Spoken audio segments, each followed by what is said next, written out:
बिस्मिल्लाहिर्रहमानिर्रहीम। अस्सलामुअलैकुम। मैं हूं आबद शहजाद और एक बार फिर से मैं आप सबको अपने इस तालीमी और मालूमाती यूट्यूब चैनल पर खुशामदीद कहता हूं। अगर आप लोग इस चैनल पर नए हैं और पहली बार इस चैनल को विज़िट कर रहे हैं तो मेरी आपसे ये गुजारिश होगी कि इस चैनल को सब्सक्राइब करें और बेल का बटन दबाएं ताकि आइंदा आने वाली तमाम तालीमी और मालूमाती वीडियोज़ का नोटिफिकेशन आपको मिल सके और आप इन वीडियो से इस्तेफादा कर सकें। अब आते हैं आज की वीडियो की तरफ। जैसा कि आप सब लोग जानते हैं कि बहुत जल्द पंजाब पब्लिक सर्विस कमीशन के ज़रिए लेक्चरर्स की भर्ती आ रही है और मैं अपने इस चैनल के तवज्जुह से आपको मुख्तलिफ टिप्स और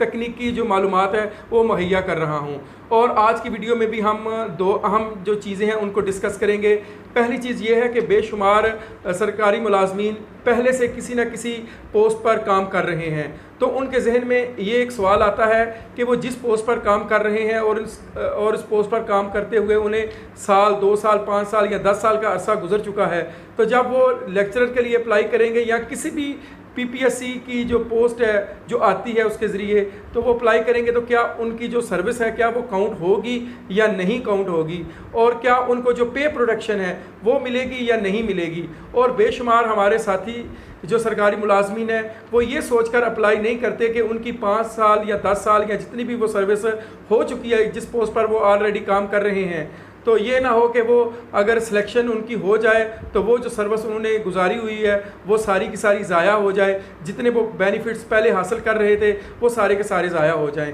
तो इंशाल्लाह ताला आपने इस वीडियो को पूरा देखना है। मेरी भरपूर कोशिश होगी कि आपके ये जो सवालात हैं इनका मैं एहसन तरीके के साथ जवाब देकर आपकी रहनुमाई कर सकूँ।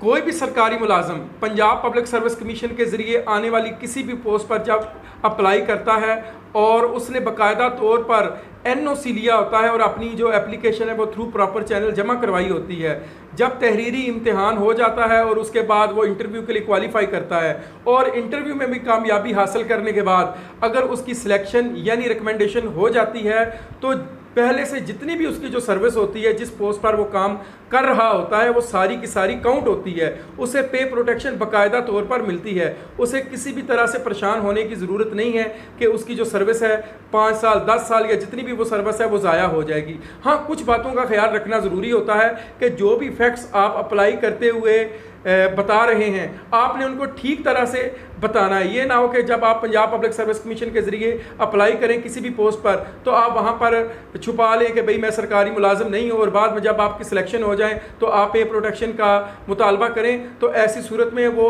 जो पंजाब पब्लिक सर्विस कमीशन है वो आपको डिसक्वालीफाई कर सकता है, क्योंकि आपने जो फैक्ट्स है वो छुपाए। आपने सरकारी मुलाजिम होते हुए भी इस चीज़ को छुपाया और आपने एनओसी नहीं लिया। तो ये बात अगर किसी भी मौका पर रिवील हो जाए तो आपके खिलाफ तादीबी कार्रवाई भी हो सकती है और आप जो है उस नौकरी से जिस पर आपकी रिकमेंडेशन हुई है उससे भी आप हाथ धो सकते हैं। तो आपने ये चीज़ याद रख लेनी है कि अगर आपकी सिलेक्शन हो जाती है और आपने थ्रू प्रॉपर चैनल अप्लाई किया हुआ होता है तो आपको पे प्रोटेक्शन भी मिलेगी और आपकी सर्विस भी काउंट होगी। मैं आपको एक मिसाल देता हूँ। फ़र्ज़ करें कि कोई SST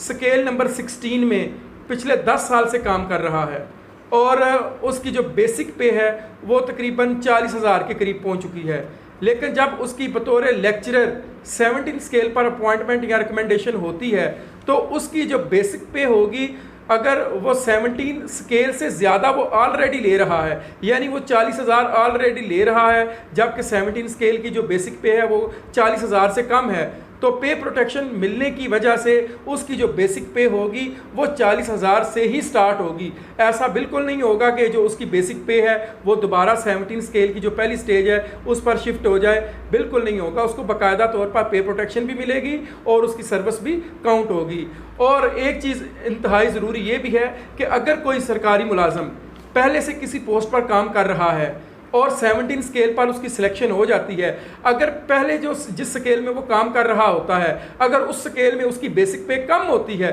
जैसे 10,000 उसकी बेसिक पे है, लेकिन 17 स्केल की जो बेसिक पे है वो अगर 20 या 22,000 है तो उसकी जो बेसिक पे होगी वो 17 वाली से ही कंसीडर होगी, क्योंकि उसकी पहली पे कम थी, लिहाजा ये जो 17 है ये इसकी बेसिक पे ज़्यादा है तो वही शुमार होगी। तो आपने बस 2 चीज़ों का ख्याल रखना है कि अगर आपकी बेसिक पे ऑलरेडी ज़्यादा है 17 स्केल वाली बेसिक पे से, तो आपकी वही शुमार होगी जो आप पहले से ले रहे हैं। और इसके अलावा और भी फ़ायदा ये है कि आपका जो जीपी फंड कट रहा होता है उस पर वैसे ही आपको प्रॉफिट मिलता रहेगा, क्योंकि जब एक बंदा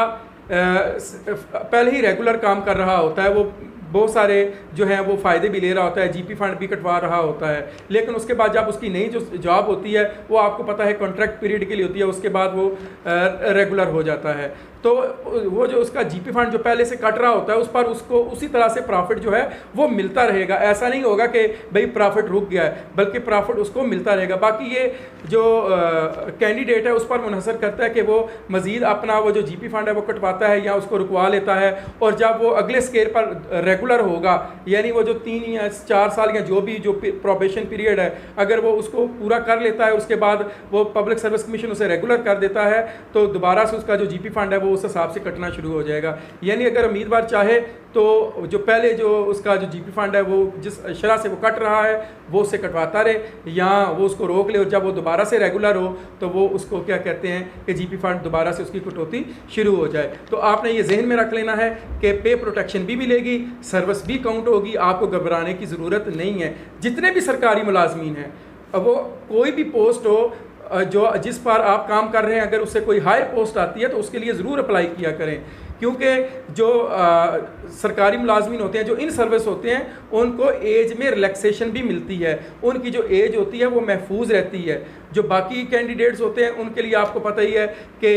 28 साल प्लस 5 ईयर 33 ईयर्स, और फीमेल के लिए ज़रा ज़्यादा एज रिलैक्सेशन है, लेकिन जो सरकारी मुलाजमीन होते हैं उनके लिए थोड़ी मज़ीद रिलैक्सेशन होती है। वो इंशाल्लाह ताला हम अगली वीडियो में डिस्कस करेंगे। अगर आपको आज की ये वीडियो पसंद आई है तो आपने इस वीडियो को लाइक करना है और आगे शेयर करना है, ताकि जितने भी हमारे दूसरे साथी असातिज़ा कराम हैं या जितने भी सरकारी मुलाजमीन हैं उन तक ये जो वीडियो है, ये मालूमात है, ये पहुँच सकें। इंशाल्लाह ताला मैं अगली वीडियो के साथ आपके सामने दोबारा से हाज़िर हूँगा। मुझे दीजिए इजाज़त। अल्लाह हाफिज़। पाकिस्तान जिंदाबाद।